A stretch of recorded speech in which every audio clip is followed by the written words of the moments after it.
Agora a aula de geologia, gente, aula que a gente está vendo aí recorrente nas questões de vestibulares do Brasil todo. Então, muita atenção ao tema.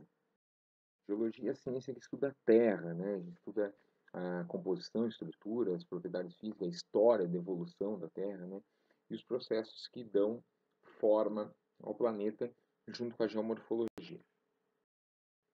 Para entender a Terra, precisamos entender a formação do planeta. O planeta ele surge aí a partir de 4,6, 4,5 bilhões de anos atrás. Mas antes disso, forma-se o sistema solar com o Big Bang, que data aí aproximadamente de 15,1, 15,2 bilhões de anos atrás, onde forma o sistema solar, e a partir do sistema solar a formação do planeta. O planeta ele vai se formar, como eu falei, 4,5, 4,6 bilhões de anos atrás. Esse número é variado, tu pode encontrar um pouco mais, um pouco menos na tua prova do vestibular, tá? Mas também não vai encontrar algo exagerado, algo 6 bilhões de anos ou 3 bilhões de anos. Então é algo em torno de 4 a 5. Na faixa entre 4 e 5 bilhões de anos, aí a maioria dos autores trabalha com 4,5, 4,6 bilhões. A partir da sua formação, o planeta passa por um processo de diferenciação, que formam as camadas internas da Terra e o resfriamento da crosta terrestre, da parte externa onde nós vivemos. Os elementos que formam o planeta vão se diferenciando e formando as diferentes camadas internas da Terra. Para entender tudo isso, precisamos entender a geologia. A escala geológica ela vem para explicar as transformações que aconteceram no planeta do mais antigo para o mais novo. Embaixo da tela você está vendo ali a era pré-cambriana mais antiga, 4,5 bilhões de anos até mais ou menos 600 milhões de anos. Onde nós temos a formação dos maciços antigos, a formação das estruturas geológicas mais antigas e do início da vida. Na era paleozoica, paleo quer dizer antiga, zoica vida, nós temos aí os períodos cambriano, ordoviciano, siluriano, devoniano, carbonífero e permiano. Para a geologia, os mais importantes são os dois últimos, o carbonífero e o permiano da era paleozoica, porque tem a formação das grandes bacias sedimentares mais antigas do planeta e também, junto com elas, o carvão mineral, que nós consumimos hoje como fonte de energia, formada aí na era paleozoica. Já na Mesozoica, que tem o Triássico, o Jurássico e o Cretáceo, que vai de mais ou menos 250 milhões de anos até 70 milhões de anos aproximadamente, temos 5 coisas para lembrar.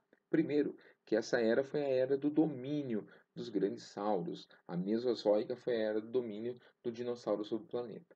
Outra coisa que começou aí foi a separação da Pangeia, que era o continente único. Gente, ele não era o continente inicial. O continente tinha outras posições antes, mas na Pangeia, que foi o nome dado na deriva dos continentes, ela é o continente único e passa a se dividir em Laurásia e Gondwana nesse período. Outra coisa que tem que lembrar é que continua a formação de grandes bacias sedimentares na era Mesozoica. Só que agora, junto com as bacias sedimentares, nós vamos lembrar da formação do petróleo. Então, na era Mesozoica, é a era responsável pela formação das grandes jazidas petrolíferas.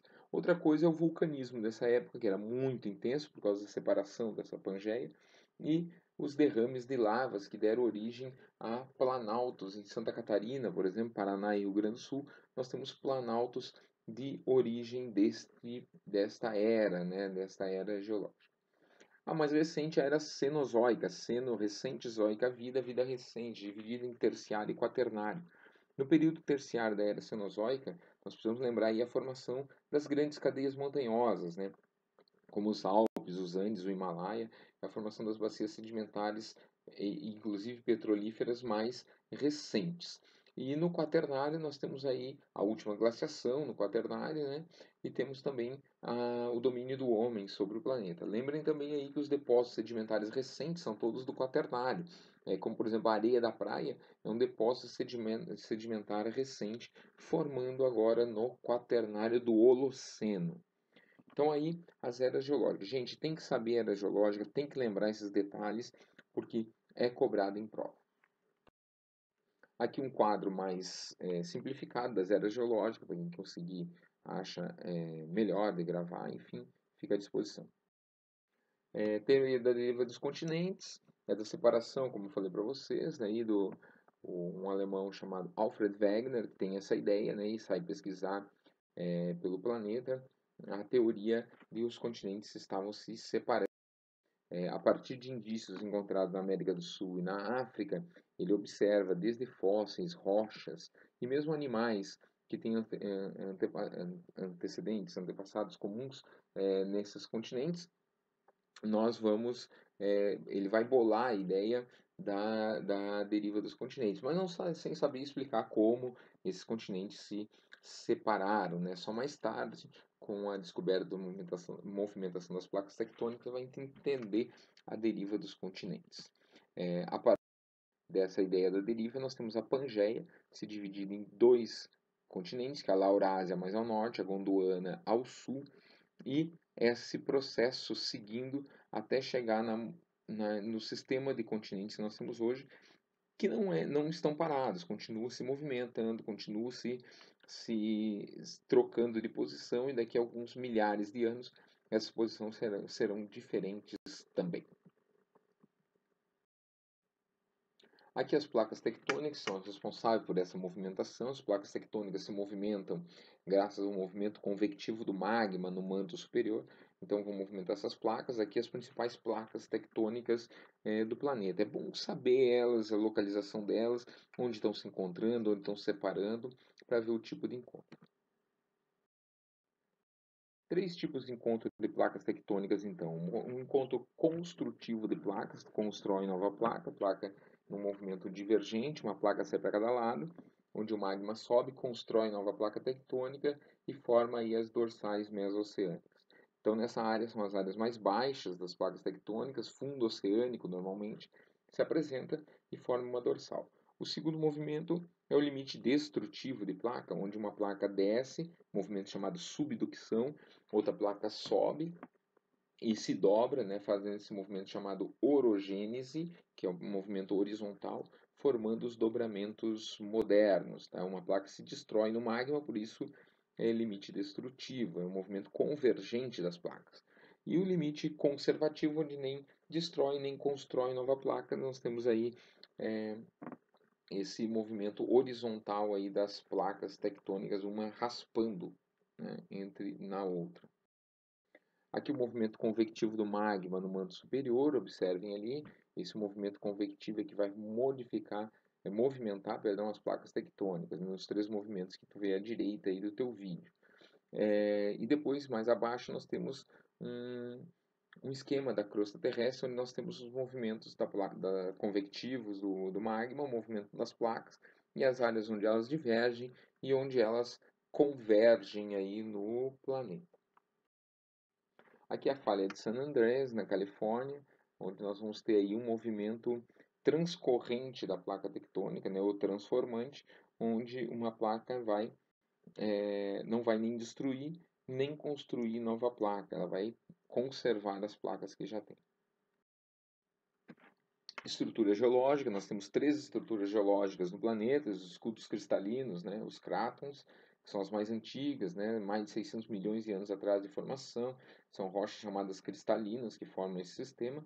As bacias sedimentares, que são um pouco mais recentes, são formadas a partir de sedimentos e outras rochas depositadas e formam essas bacias sedimentares, onde nós vamos encontrar os combustíveis fósseis, né, o petróleo, o gás natural, o carvão mineral. E as cadeias orogênicas, ou os dobramentos modernos, que são as grandes cadeias de montanhas formadas aí a partir do encontro das placas tectônicas. Existe uma possibilidade de ter uma quarta estrutura geológica aqui, ó, que nem todo autor considera, mas alguns consideram, então eu falo para que você tenha essa noção, que é o caso dos derrames basálticos ou estruturas rochosas vulcânicas. Que é a área onde nós vamos ter aí a formação de estruturas geológicas formadas pela solidificação ou resfriamento da lava vulcânica. Em alguns lugares do mundo você encontra, no sul do Brasil, a bacia, o Planalto, perdão, meridional brasileiro, nós vamos encontrar aí essa estrutura vulcânica. As rochas, três tipos de rochas nós vamos ter então na sua formação, na formação do planeta. As rochas ígneas ou magmáticas, forma do resfriamento do magma. pode ser feito esse resfriamento na superfície da Terra, daí nós chamamos de rochas vulcânicas ou rochas extrusivas, né? É um resfriamento mais rápido, portanto, ela não dá tempo desses minerais se agruparem e formam minerais muito pequenos.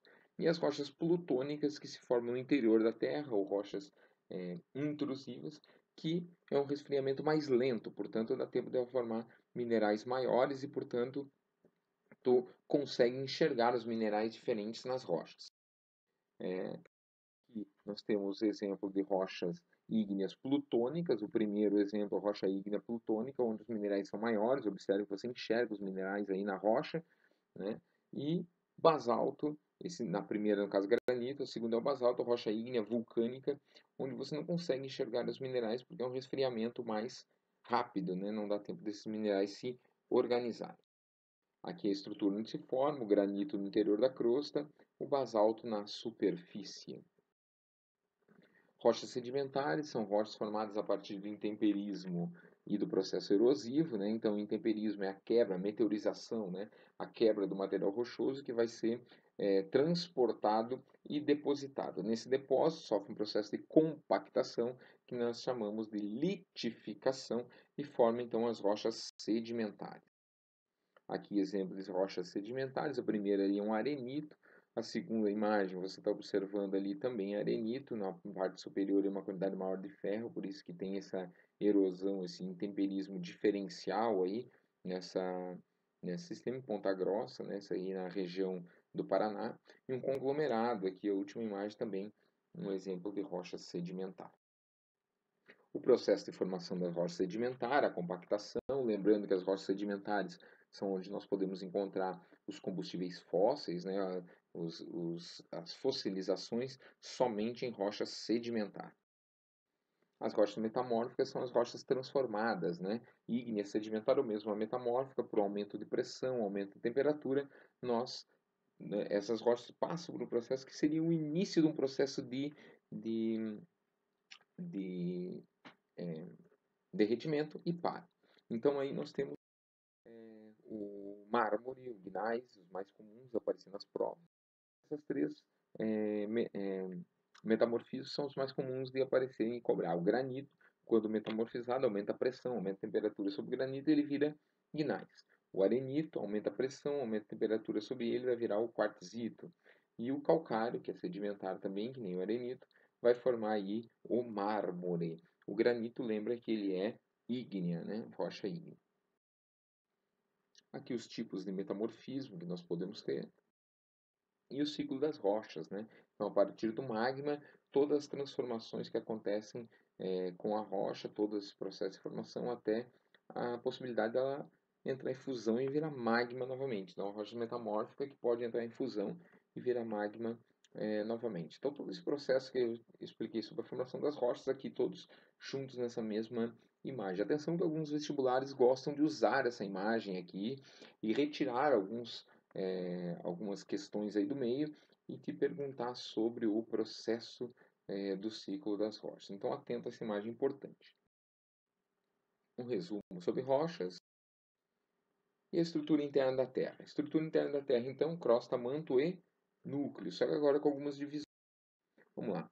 A primeira estrutura de formação de minerais, né? Nós temos aí o dióxido de silício, o óxido de alumínio, o ferro, né? O óxido de ferro, o calcário, o magnésio e o níquel são os principais elementos que formam os minerais que vão formar as rochas, né? Distribuídas aí nas três camadas, né?